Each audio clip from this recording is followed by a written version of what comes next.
पहले वो अपनी माँ नैना माथुर को खुश करने के लिए ये पियानो बजाया करता था और आज वो अपने जिंदगी की दूसरी सबसे जरूरी औरत, उसकी बीवी शनाया को खुश करने के लिए पियानो बजा रहा था। आहान ने अपनी लंबी उंगलियों को पियानो की कीज पर रखा। एकदम से आहान को एहसास हुआ कि ये काली और सफेद कीज ठंडी पड़ गई थी।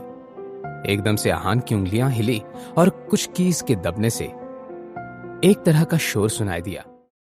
आहान ने अपनी लंबी उंगलियों को पियानो की कीज पर रखा। एकदम से उसकी उंगलियां हिली और कुछ कीज दबने से एक तरह की आवाज सुनाई दी। जाहिर सी बात थी कि थोड़ी सी आवाज की वजह से कोई भी इस नतीजे पर पहुंच नहीं सकता था कि आहान को पियानो बजाना नहीं आता था। लाइव स्ट्रीम की वजह से जो ऑडियंस इस डेट को देख रहे थे, उन्हें कभी भी रोहन कोहली की जीतने की उम्मीद नहीं थी। ये खुद कभी शनाया और रोहन कोहली की बराबरी नहीं कर सकता। लोगों के कमेंट से अनजान आहान ने अपनी उंगलियां हिलाना शुरू कर दिया। धुन की शुरुआत में किसी को कुछ भी खास महसूस नहीं हुआ, मगर जैसे ही एक एक नोट के साथ धुन आगे बढ़ने लगी, सभी के कान और दिमाग सुन्न हो गए। ये खूबसूरत सुरों को सुनते हुए किसी को भी इस बात का यकीन ही नहीं हो रहा था कि इस दुनिया में इतना सुंदर भी कुछ हो सकता है। आहान के कुछ सेकंड्स के परफॉर्मेंस ने ही रोहन कोहली जैसे 10 लोगों को ऐसे ही धूल चटा दी थी। इस वक्त जितनी हैरानी रोहन कोहली के चेहरे पर झलक रही थी, उससे कई गुना ज्यादा शॉक्ड खुद शनाया भी थी। मुझे तो यकीन ही नहीं हो रहा कि आहान सच में वो धुन बजा रहा है। कहीं ये कोई नाटक तो नहीं? हाँ, अब तुम भी क्यों नहीं कहते थे कि पूरा लाइव स्ट्रीम ही नाटक है? पब्लिक डिमांड पर रोहन कोहली, शनाया गिल और आहान यहाँ पर खेल रचा रहे हैं। लोग अब सच में आहान के फैंस बनते जा रहे थे। मैं तो पहले से ही जानती थी कि आज आहान किसी हिडन जेम से कम नहीं है। आहान से बेहतर कोई नहीं हो सकता।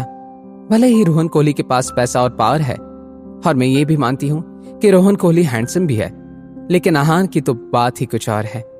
मैं शनाया गिल खूबसूरत और स्मार्टनेस में किसी से कम नहीं है, और इसीलिए शादीशुदा जोड़ा आहान और शनाया ही बेस्ट हैं।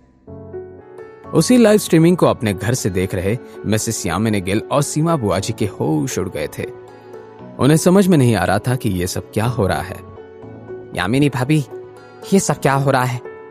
और नहीं तो क्या, ये आहान पियानो बजाना कब सीख गया?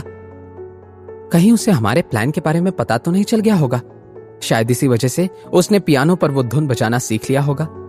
यामिनी भाभी, अब इस सब से क्या फर्क पड़ता है? सत्यानाश तो हो गया है। हम भी कुछ नहीं कर सकते।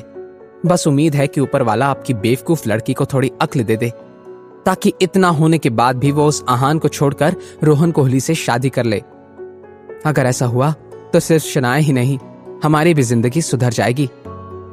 मेरी बात मानकर शनाया रोहन कोहली से मिलने तो चली गई थी, पर कहीं सब कुछ रोहन कोहली के मन मुताबिक नहीं हुआ तो वो सारा गुस्सा मुझ पर ना निकाले। मिसेस यामिनी गिल की उन परेशानियों से अनजान आहान ने तो अलाइस का दूसरा अंतरा भी बहुत आसानी से मगर बहुत ही गहरे इमोशंस के साथ प्ले किया। पियानो बजाने में वो पूरी तरह से खो गया था। देखते ही देखते आखिरी नोट्स आ गए। जैसे ही धुन खत्म हुई, ग्लास वॉल रूम में पूरी तरह से सन्नाटा छा गया। आहान ने पूरी जान लगाकर यह धुन बजाई थी और अपनी बंद की हुई आंखें अब खोल दी। आहान को सब बहुत हल्का महसूस हो रहा था। अपने दिल के सारे जज्बात उसने टू अलाइस की धुन के साथ शनाया तक पहुंचाने की पूरी कोशिश की थी। आहान ने फिर पियानो की कीज से अपनी उंगलियां हटा दी और खड़ा होकर सीधे शनाया के करीब चला गया। शनाया, मगर इससे पहले आहान अपने दिल की बात आगे बढ़ा पाता, कुछ हो गया और उसकी बोलती ही बंद हो गई। ऐसा क्या हुआ कि आहान कुछ नहीं कह पाया? शनाया किसे चुनने वाली थी? क्या अब रोहन कोहली हार मानने वाला था? जानने के लिए देखिए अगला एपिसोड सिर्फ पॉकेट एफएम के यूट्यूब चैनल पर, और सीक्रेट अमीरजादा के सारे एपिसोड्स को सुनने के लिए डिस्क्रिप्शन में दी हुई लिंक से डाउनलोड कीजिए पॉकेट एफएम ऐप।